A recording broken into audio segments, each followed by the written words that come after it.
और जब हर जिले के हिसाब से योजनाएं बनेगी तो इसका सबसे ज्यादा लाभ उन जिलों में रहने वालों के लोगों को होगा। जैसे यहां की धनिया खाली साड़ी है, यहां का जूट है, हैंडलूम से जुड़े अन्य प्रोडक्ट है। पीढ़ियों से लोग इस काम से जुड़े हैं। BJP one district one product scheme के तहत हर जिले के ऐसे प्रोडक्ट को प्रोत्साहन देगी। भाजपा सरकार बनाते ही प्लास्टिक को लेकर ठोस नीति बनाएगी और जूट की पैकेजिंग को और बढ़ावा देगी। इससे यहां के जूट उद्योग को और बल मिलेगा। साथियों, हुगली में बहुत बड़ी मात्रा में आलू और प्याज की खेती होती है। अन्य सब्जियां भी उगाई जाती है। दुनिया में फ्रेश सब्जियों की बहुत बड़ी डिमांड है। साथ ही पैकेज सब्जियां के लिए भी दुनिया में बहुत बड़ा मार्केट है। मेरा तो सपना है कि दुनिया भर के बाजारों में भारत के किसानों, भारत के पशुपालकों और भारत के मछुआरों के उत्पाद दुनिया में धूम मचाए। दोस्तों, दुनिया में धूम मचाए। इसलिए देश भर में फूड प्रोसेसिंग फैसिलिटी और कोल्ड स्टोरेज चेन बनाने पर बहुत काम हो रहा है। यहां बनने वाली भाजपा सरकार इस काम को भी तेज गति से आगे बढ़ाएगी और ये मोदी की गारंटी है। साथियों, मेरा निरंतर प्रयास रहता है कि बंगाल के नौजवानों, बंगाल के किसानों, बंगाल की माताओं बहनों की हर संभव सेवा करूं। लेकिन यहां की टीएमसी सरकार केंद्र सरकार की योजनाओं को आप तक ठीक से पहुंचने ही नहीं देती। अरे भाई, अगर इनको मोदी से परेशानी है, ये तो मैं समझ सकता हूं। इनको बीजेपी से दुश्मनी है, ये भी समझ में आता है। लेकिन टीएमसी तो बंगाल के लोगों से अपनी दुश्मनी निकाल रही है। टीएमसी यहां के नौजवानों, यहां की माताओं बहनों, यहां के किसानों से दुश्मनी ठाने हुए हैं। साथियों, बंगाल के मछुआरों से टीएमसी कैसे अपनी दुश्मनी निकाल रही है, इसका मैं आपको एक उदाहरण देता हूं। बंगाल में लाखों परिवार मछली के काम से जुड़े हुए हैं। यहां से अभी जितनी मछली एक्सपोर्ट होती है, उससे कहीं अधिक संभावनाएं बंगाल में है। बंगाल के फिशरमैन में वो ताकत है। इसके लिए जरूरी है कि मेरे मछुआरे भाई बहनों को मदद मिले, मेरे मछुआरे भाई बहनों को बेहतर टेक्नोलॉजी मिले। इसी सोच के साथ देश भर के मछुआरों की मदद के लिए केंद्र सरकार ने एक डिजिटल प्लेटफॉर्म बनाया। इस डिजिटल प्लेटफॉर्म पर देश भर की राज्य सरकारें अपने यहां के मछुआरों के नाम रजिस्टर करवा रही है। लेकिन बंगाल में इस काम पर ब्रेक लगा हुआ है। हम बंगाल की टीएमसी सरकार को बार बार चिट्ठी लिखते हैं। मुख्यमंत्री जी चिट्ठी नहीं पढ़ती है, लेकिन अफसरों को तो पढ़ने दो। लेकिन टीएमसी सरकार यहां के मछुआरों के रजिस्ट्रेशन में बिल्कुल सहयोग नहीं कर रही है।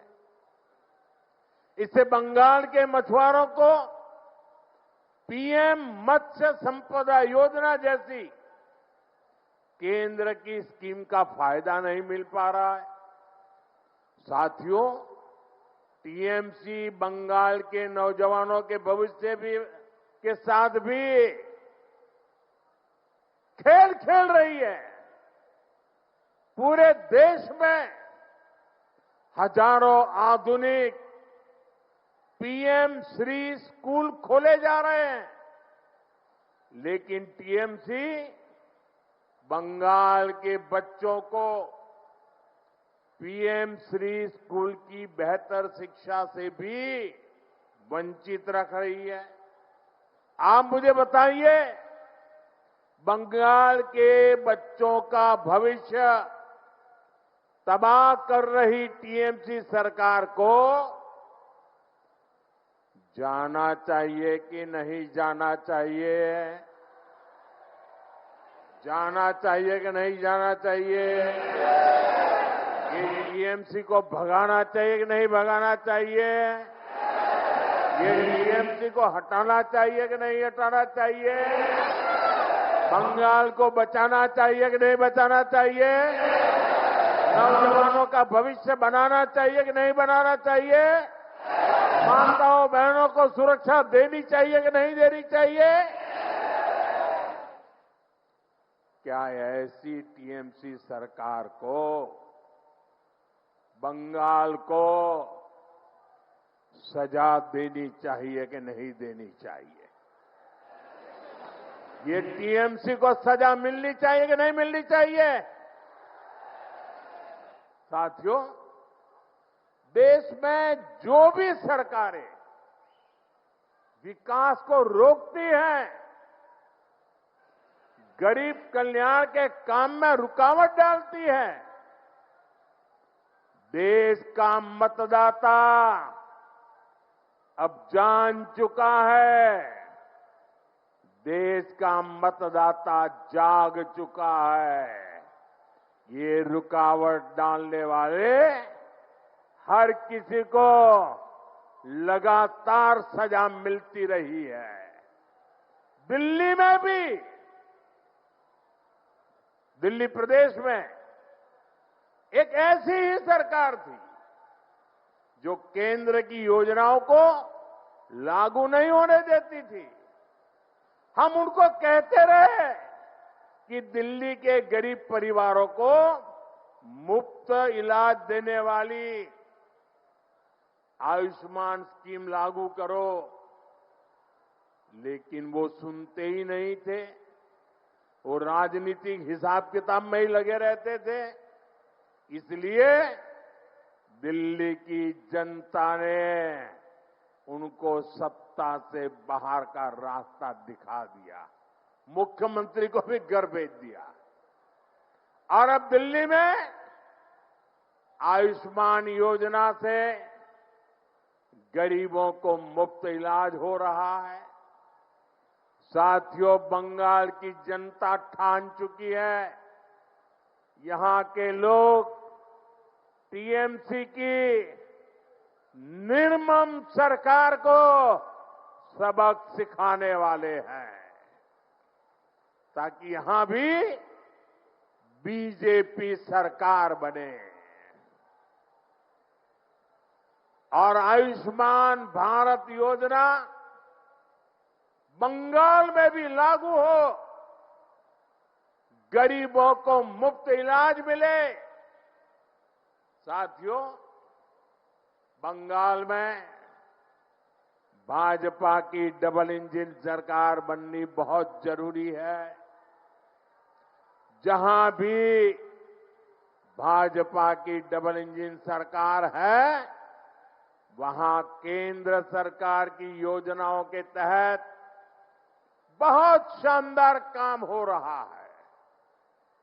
मैं आपको हर घर नल से जल की बात बताता हूं। देश के गांव-गांव में हर घर तक पाइप से जल पहुंचे, इसके लिए केंद्र की बीजेपी सरकार ये अभियान चला रही है।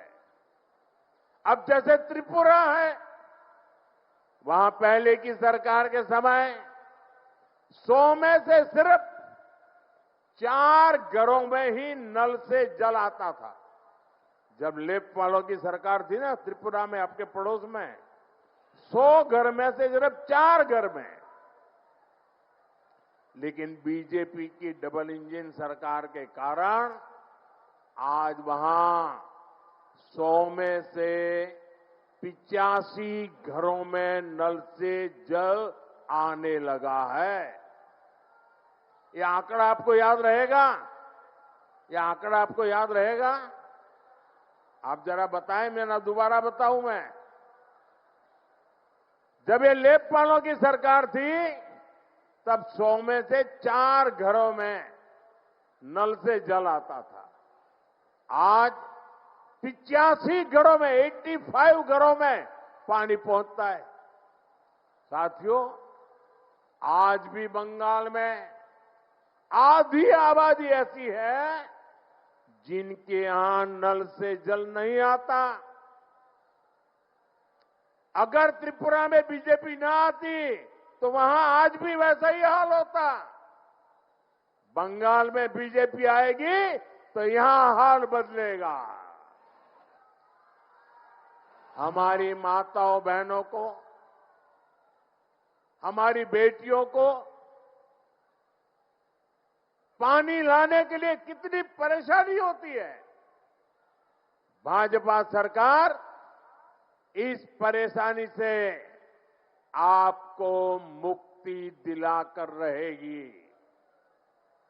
और ये मोदी की गारंटी है।